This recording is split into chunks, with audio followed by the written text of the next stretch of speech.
We've had Bengali boys, Asian boys, enticing girls to use drugs so that they can get them in compromised situations. This is quite common.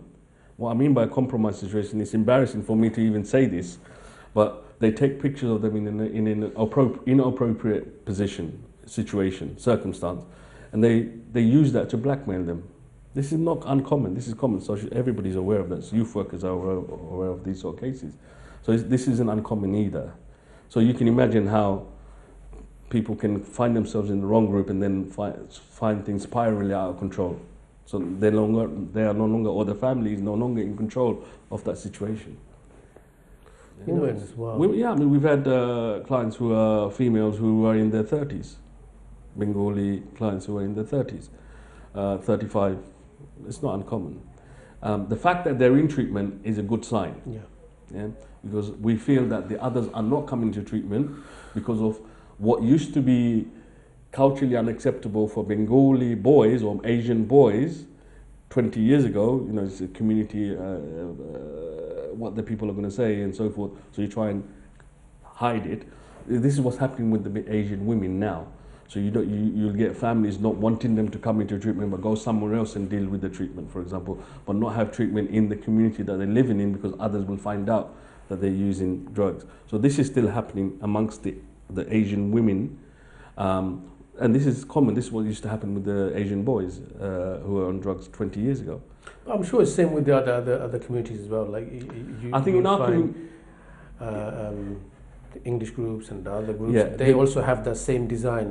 No one wants to know I'm druggy. Nobody wants people to know that. No, that is the same. That is the same. Nobody wants to have a family member who's addicted to drugs and go through the problems that they're going. But with the Asian and Muslim community, perhaps, there's an added cultural issue that goes with that adds extra pressure.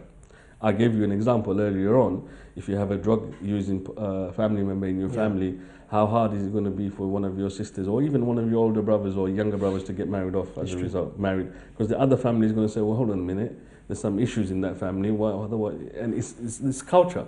Do you think like one of the factors could be like isolation? Like your boy is very quiet, doesn't do anything at home, is so bored, and he's looking to find a way of fun, and he tries something. Would that be one of the factors? I mean, look, there are factors who lead a person, and they can be many.